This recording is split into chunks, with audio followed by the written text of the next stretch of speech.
இன்னைக்கு வந்து நான் இந்த ஃபுட்டீஸை பற்றி தான் பேச போகிறேன். இது ரீசெண்ட் டேஸில் வந்து ஹேஷ்டேக்ல ஃபுட்டின்னு போட்டுக்கிற அளவுக்கு அது கொஞ்சம் பெருமைக்குரிய விஷயமா ஆயிடுச்சு. ஃபுட்டினா என்னன்னு தெரியாதவங்களுக்கு வேணா சொல்லிக்கிறேன். எதுவும் இல்லை, சாப்பாட்டுறாமன்னு அர்த்தம். நல்லா சாப்பிடுவாங்கல்ல அவங்க தான், வேற எதுவும் இல்லை.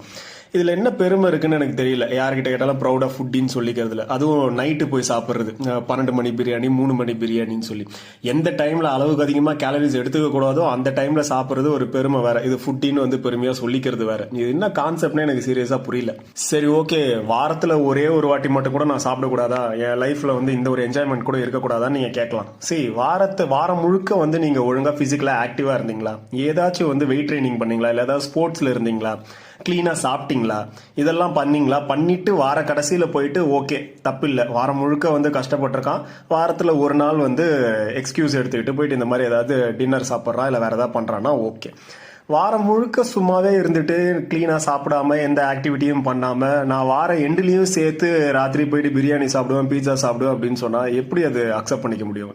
எண்ட் ஆஃப் த டே இதனால நீங்கள் தான் மெடிக்கலி ரொம்ப சஃபர் ஆக போகிறீங்க.